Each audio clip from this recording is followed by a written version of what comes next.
Big boss मराठीच्या घरात जान्हवी किल्लेकर ही सतत चर्चेत असते. पण चर्चा असते ती जान्हवीच्या उद्धट बोलण्याची.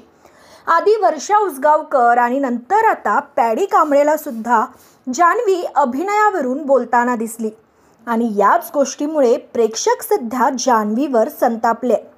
तर मराठी मनोरंजन विश्वातील अनेक कलाकार सुद्धा भडकले. तर आता पहिल्या पर्वाची विजेती मेघा धाडे हिनेही आपला राग व्यक्त केलाय. मेघा लिहिते की जान्हवी, तुझी लायकी किती, तू बोलते किती.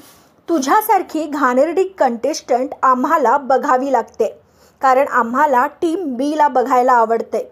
म्हणून मजबुरी आहे आमची की तुझं घाणेरडं तोंड आम्हाला बघायला लागतंय. तर तुम्हाला मेघा धाडेच्या या म्हणण्याविषयी काय वाटतं? जान्हवीच्या बोलण्याविषयी तुम्हाला काय वाटतं हे कमेंटमध्ये नक्की सांगा. बिग बॉस मराठीच्या सगळ्या अपडेट्ससाठी सबस्क्राईब करा कलाकट्टाला.